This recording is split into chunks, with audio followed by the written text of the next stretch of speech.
In the middle of a busy American city stood Maplewood Park, a stretch of green surrounded by concrete, where morning joggers, children, and coffee drinkers came to escape their rush. Near the park's center lived a troop of monkeys who had long adapted to city life. They swung from lamp posts, stole sandwiches from picnic baskets, and chattered loudly from the trees.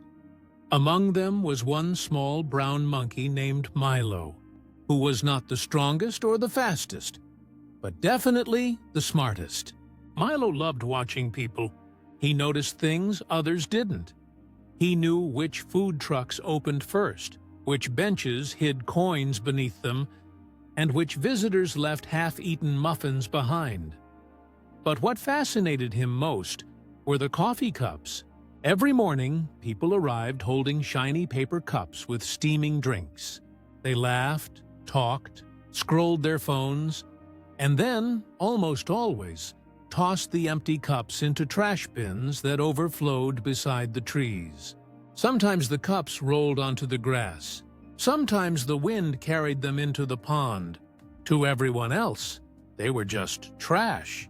But to Milo, they were puzzles waiting to be solved. He began collecting them, not for food, not for fun, but out of curiosity. Some cups were tall, some small. Some had plastic lids that clicked shut. Others had cardboard sleeves that came off like tiny jackets. Milo stacked them, nested them, and even tried storing nuts inside them. The other monkeys laughed. "Look at Milo!" one of them shouted. "He's building a castle out of garbage." Milo ignored them. He wasn't sure why he liked the cups, only that they felt useful somehow. There was something clever about keeping them close, something he couldn't explain yet. Each evening, as the sun dipped behind the skyscrapers, Milo sat in the tree with his growing collection of coffee cups gleaming in the orange light.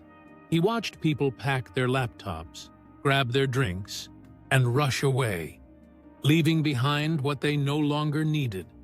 And high above them all, the little monkey smiled quietly, thinking, maybe one day this trash will matter. Days passed, and Milo's pile of coffee cups grew larger. He lined them neatly along a tree branch, stacking them by size and shape like a tiny shopkeeper arranging his goods. To him, it looked beautiful, a collection of possibilities. But to the others, it looked ridiculous. One afternoon, when the park was full of people enjoying the weekend sun, a few young monkeys gathered near Milo's tree. The biggest one, Rocco, swung down with a smug grin. "Still playing with your trash, Milo?" he teased. "Maybe next time you'll open a cafe for squirrels." The troop burst into laughter, shaking the branches above. Milo didn't answer.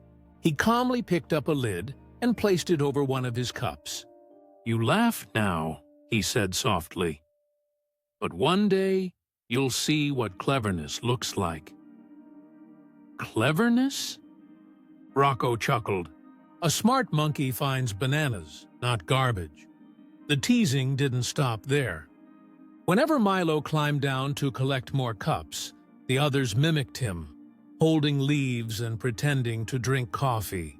Even the parrots squawked, "Want cream with that?" from the treetops. But Milo didn't stop. He continued gathering cups, lids, and sleeves. Some nights, when the park lights glowed softly and the city hummed in the distance, he would sit alone, experimenting. He used sticks to poke holes in lids, learning how the water flowed through them. He stacked cups to see which held best against the wind. Still, doubt crept in. Maybe the others were right. Maybe he was wasting his time. One evening, as he stared at his strange collection, a storm rolled in. The wind howled, scattering paper and leaves through the park. Milo clutched his cups tightly, watching the rain pour down in waves. Water flowed off benches, puddled on paths, and drenched the grass. Then, through the noise and flashing lightning, A quiet thought flickered in his mind. The cups can hold water. Milo looked at his collection with new eyes. The same things that others mocked suddenly seemed like a gift. He whispered to himself, "Tomorrow, they'll stop laughing." A few weeks after that storm, the seasons shifted. The city baked under a long, relentless summer. Grass turned brown, fountains dried up, and even the pond at Maplewood Park shrank into a muddy pit. The animals grew restless and thirsty. The birds stopped singing, and the monkeys spent their days panting in the shade. Water had always been easy to find. Puddles after rain, droplets on leaves, or fruit from the vendors nearby. But now even the fruit stands had closed early, and the trees hung heavy and dry. Rocco and the others searched everywhere for water, climbing branches, turning over rocks, and even stealing bottles from trash bins. But every bottle was empty, every puddle gone. "We're finished," one monkey groaned. "There's nothing left to drink." While the others complained, Milo climbed to his secret stash, his collection of coffee cups. He stared at them thoughtfully. Dozens of cups, lids, and sleeves sat waiting, some still stacked neatly from the rainy days before. He began working fast. Using the cleanest cups, he placed them along the base of the tree where rainwater still dripped from the leaves at night. When the morning came, the cups were half full. Milo grinned and quietly filled a few larger ones, hiding them behind stones to keep them cool. By noon, the other monkeys lay exhausted in the shade. Milo carried a cup toward them and said, "Thirsty?" They blinked at him in disbelief. The same garbage, they mocked, now shimmered with cool, saving water. Milo looked at his troop, tired, thirsty, and humbled. For a moment, he thought about keeping the water to himself, proving that he'd been right all along. But as he watched the smallest monkeys pant weakly under the scorching sun, his heart softened. He picked up the cups one by one and began handing them out. "Drink slowly," he said gently. The others hesitated, ashamed, but their thirst was too great. Soon, they were sipping the cool water, eyes wide with relief. Rocco, still breathing heavily, looked at Milo and whispered, "We laughed at you, and you still helped us?" Milo smiled. "What good is being clever if you can't use it to help someone else?" The troop sat quietly, the breeze returning just enough to rustle the leaves. The sound of cups being passed from hand to hand replaced the earlier mockery. For the first time, the monkeys looked at Milo not as the odd one, but as their savior. From that day, every monkey kept at least one coffee cup near their nest. And whenever they drank from it, they remembered that real cleverness isn't just about being smart. It's about using your mind with heart. A few days later, a young woman who jogged through the park every morning stopped near the monkey troop. She noticed something odd. Small coffee cups neatly lined along the tree roots, filled with clear water. Birds were drinking from them, butterflies fluttered around, and even a stray dog lapped up from one cup gratefully.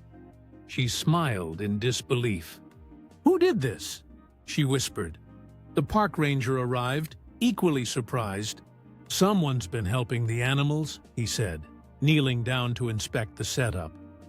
"This is actually brilliant." What neither of them knew was that, high above in the trees, Milo was watching, tail swaying proudly as he munched on a banana. The same cups people threw away were now giving life to the park. Soon, word spread. More visitors began placing cups of water under the trees. Parents told their children about the helpful monkey, and kids started calling him Professor Milo. Small signs appeared that read, "Leave a cup, save a life." The park became cleaner, greener, and full of gratitude. Every living thing, from the sparrows to the joggers, benefited from the clever act of one monkey who saw value in what others ignored. Milo didn't need applause or fame. Every evening, he simply sat on his branch, watching the sunset reflect in those little cups below, each one shining like a tiny mirror of kindness. As the days passed, Maplewood Park flourished again, its trees greener, its pond refilled by rain, and its creatures thriving in quiet harmony. Milo, the clever little monkey, became a silent symbol of wisdom and heart. He never stopped collecting things others discarded, because he now understood something powerful. Value isn't in what we have, but in how we see it. The other monkeys no longer mocked him. They often asked for his ideas, eager to learn instead of laugh. Rocco, once his loudest critic, began helping him place new cups after each rain. Together, they turned small acts into lasting change. Milo had proven that cleverness isn't about outsmarting others. It's about using your mind to bring good into the world. Even the tiniest action, when done with purpose and heart, can ripple outward and touch countless lives. Moral: true cleverness isn't in tricks or pride. It's in turning the ordinary into something meaningful. Intelligence guided by kindness will always outshine strength or showmanship. In the end, cleverness wins every time. Not because it's smarter, but because it cares.